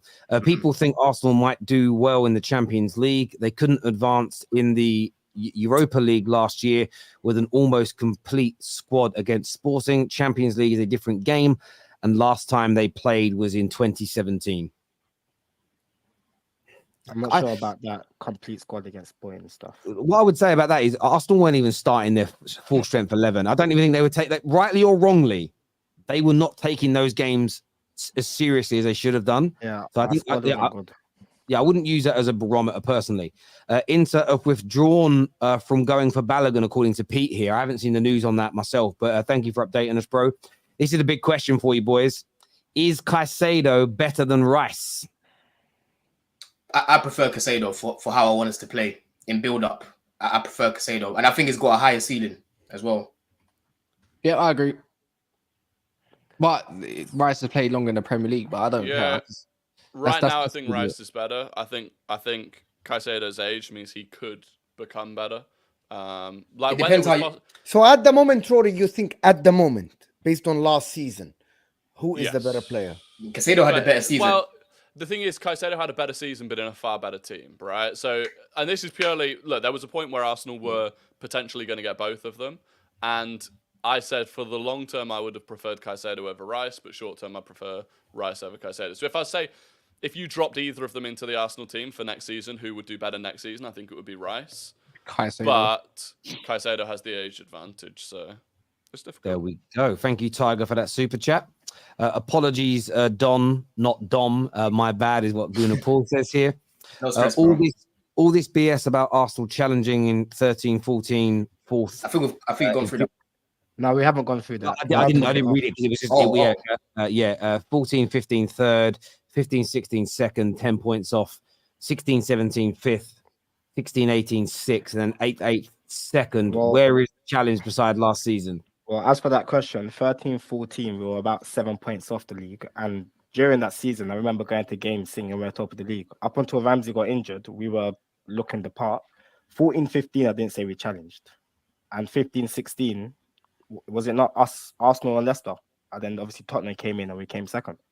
Did we not come? We also come second as well in that bullshit season under Oli. But what now? Yeah, but that wasn't a challenge though. In that allow it. How many points did you 15, 15, 16 season, you can't Arsenal challenge for a little bit. After January, February, Leicester ran away, bro.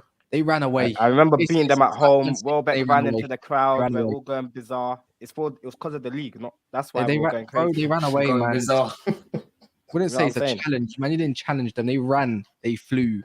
James Vardy. I thought Leicester won the league with 3 games in hand, if I'm not mistaken, or 2 games. That was after Hazard scored in that Spurs Chelsea game. That was the Jamie Vardy party thing. That was 2 games in hand or something like that. Sounds very similar, doesn't it? They won it before the end of the season. Yeah, I remember that for sure. Chike's back again. It says Arsenal need a backup for Saka. Terry, my honest opinion for Chelsea, go for Douglas Luiz, Adam or Lavia. Chelsea wasting too much time on Caicedo. They're about to get hijacked as well. That was the first Chelsea fan to say that, bro. Like, yeah, I've never seen someone saying that before. I know. He obviously just isn't a fan. Maybe he's from a rival nation or something. I don't know. Premier League predictions, boys. We're going to go from 6th place up to 1st place one by one. So you're not going to get all your 6 straight away. You're going to do 6th, 5th, right the way up and everything else. Viewers, when I ask you to do the same, you can put them all in one list, but we're going to go from bottom to top. Keep hitting the like button for us as well. So I'm going to go to Mo first on this. Who's coming 6th place in your opinion, Mo? Spurs. Spurs. You keep Harry Kane with Madison, the Van de Ven guy that they signed. I think they get 6th, in my opinion, at the moment, as it currently stands. Kaz, who's in 6th place for you, bro? Newcastle. Okay. Don? You took the words out of my mouth, Cass. I actually said Newcastle 3rd the other day, but when I deeped it, nah, 6th. 6, okay. Jermaine? 6, I'll probably say Villa. By the way, just to Mohammed who's super chatting, I'm going to come to your questions after we've done this bit, my friends. So we're just saving that for a bit later. Rory? Newcastle for me. Newcastle. And I'm the same. I'm going Newcastle 6th. I'm going to go Newcastle coming in 6th this season. I think they won't be as good as last year because of other teams' improvement. But yeah, Newcastle in 6th. 5th place, Mo. Who are you going in 5th? Newcastle. Jeez. Kaz? Oh, this is difficult, man. Chelsea. Chelsea in 5th. Interesting. That'll be Champions League football for them. Don?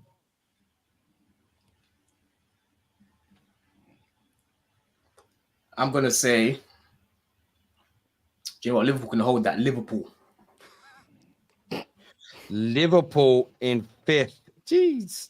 Well, that means I know where you're putting Chelsea. Jermaine, who are you putting in 5th place, mate? I'm going to go United. I'm going to go Chelsea. I'll give it to them, man. Ooh, Chelsea. Back up from 12th in the 5th. Rory, me old mate? Villa. Wow. Villa in 5th. That means some big teams are missing out here in Rory's prediction. Wait, is it too late to change my 5th? No. Go ahead. Yeah, can I change my 5th? I'll go Newcastle instead, man. Newcastle instead. Okay. Yeah. Newcastle instead. Okay. My 5th place team, I'm going with Chelsea. I'm going with Chelsea for that position. I think I'm going to go Chelsea in there myself. Mo, who is coming fourth? Liverpool. Ooh. Liverpool in fourth for you. Yeah. Kaz? Same. Liverpool. Liverpool for you. Don? I'm so tempted to put us over United, but I know the window's not done yet. I'm going to say Chelsea fourth. Fourth for Chelsea. Are you going with Jermaine for fourth place? I'll get to United. They're not as bad as I say. Okay. Rory? Liverpool fourth. Where are you on here? Liverpool fourth. Okay. My fourth place team. Yeah, I'm going Liverpool as well. That's it. Pretty simple. I've been saying that for a while.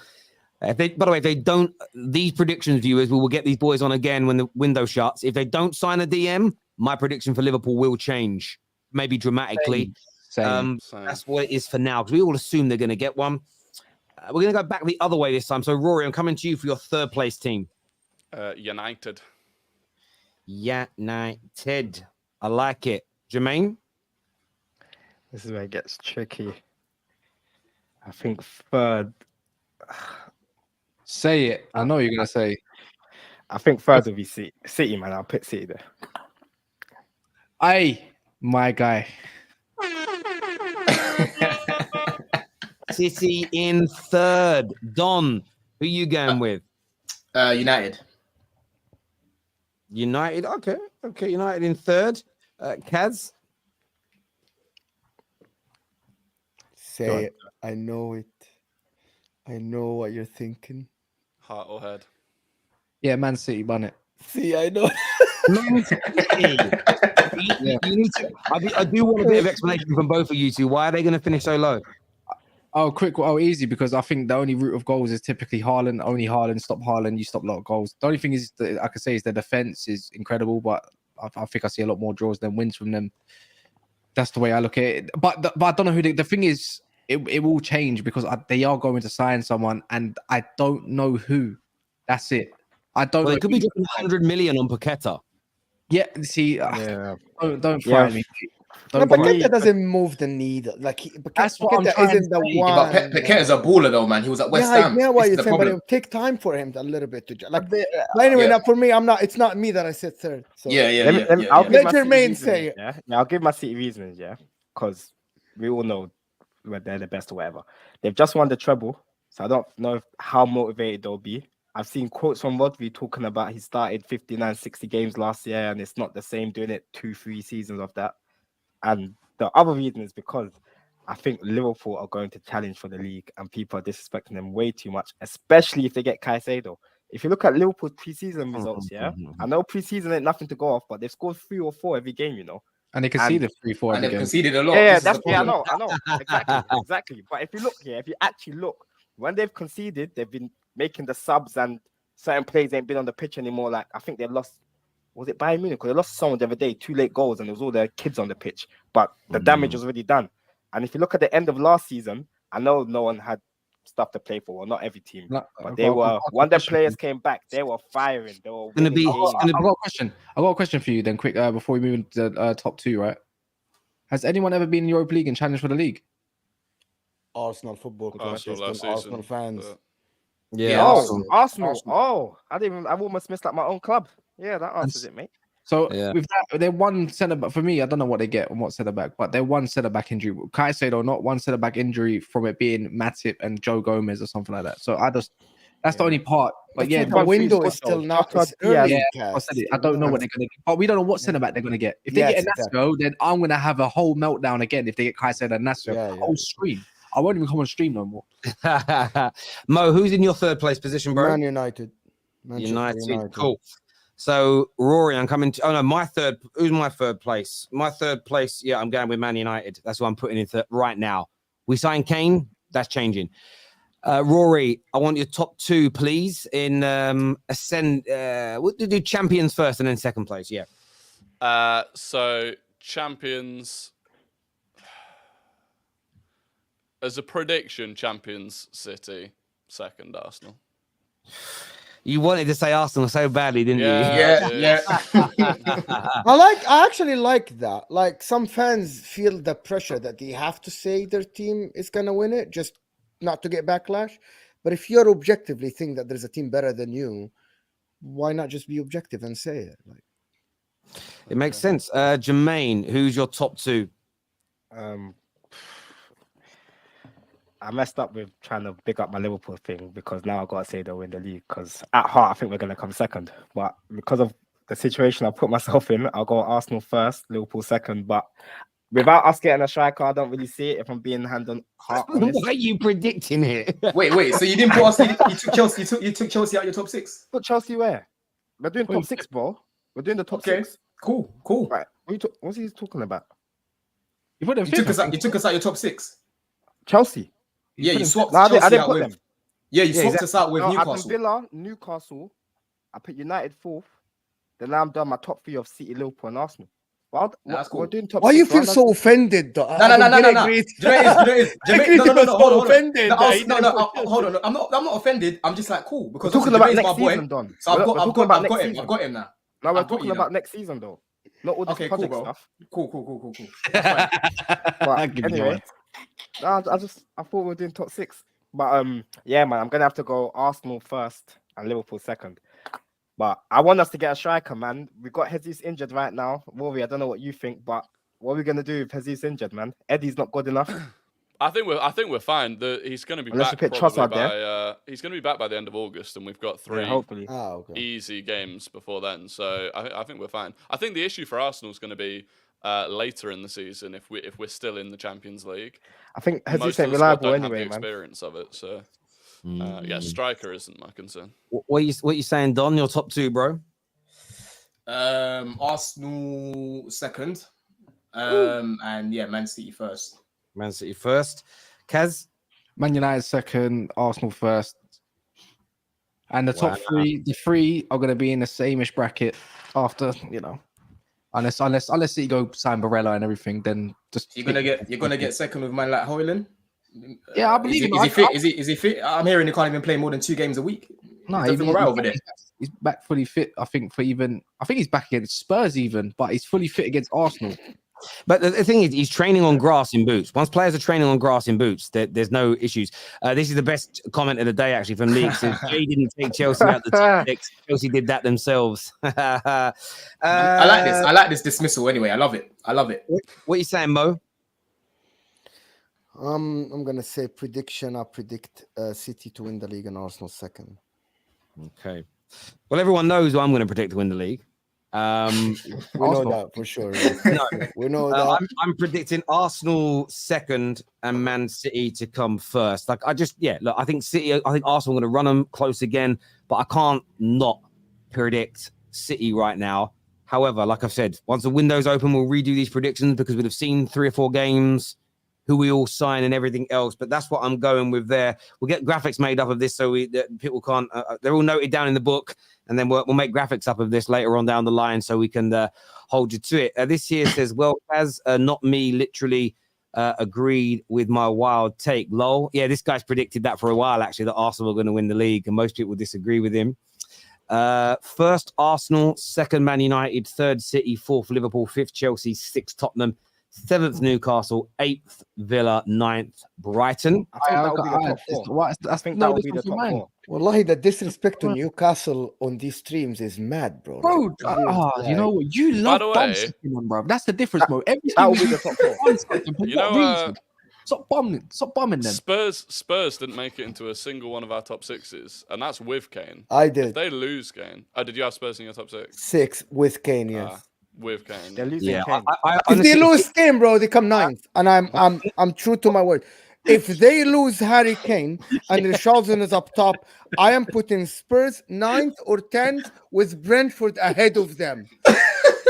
I'm dead serious about that. I honestly agree. I honestly feel right now, if I'm being honest, 8th is about as good as Tottenham will do.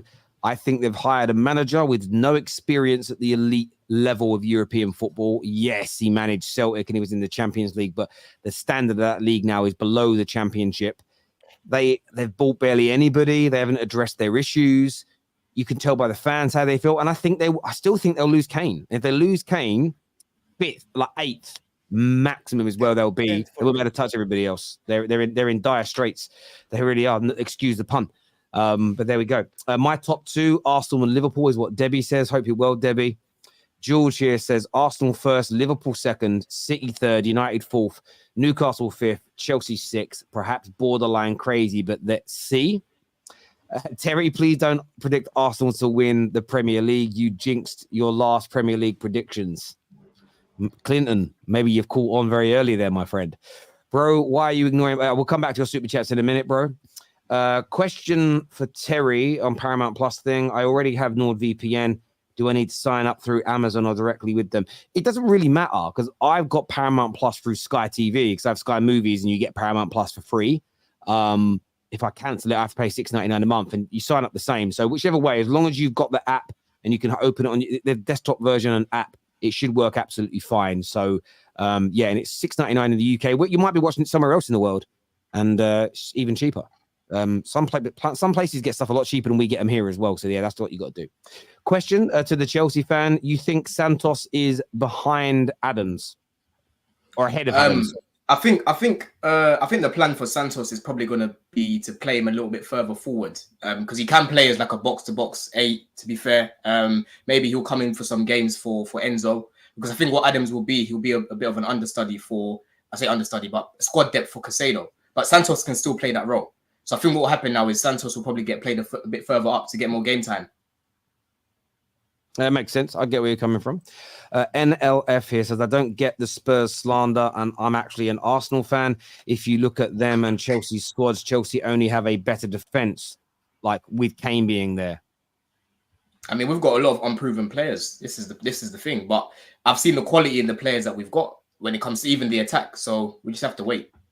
Have you, So Spurs, Don, have you watched any preseason game for Spurs at all? No, I actually haven't, but I haven't. I've seen a few clips of them. I said that Ange will be good for them, and I've seen that they're playing good football. So I just don't think I just don't think they're gonna have enough, like more than the top 6 that I've put in there. If that makes sense. Those are my underdogs, but now you're losing Kane. Now they're losing. If they lose Kane, it's a different story. If they don't lose him, Madison, Bentancur, and Højbjerg, that's a good Basuma. Sarr looked very good in preseason as well. Yeah. People forget about Basuma, you know. A lot of people forget about how good this guy really is. It's going to be interesting. This prediction here says Man United to win the league, City 2nd, Liverpool 3rd, Arsenal 4th, Chelsea 5th, Brighton 6th, Arteta to get sacked, and João Pedro to be the surprise package. Bro.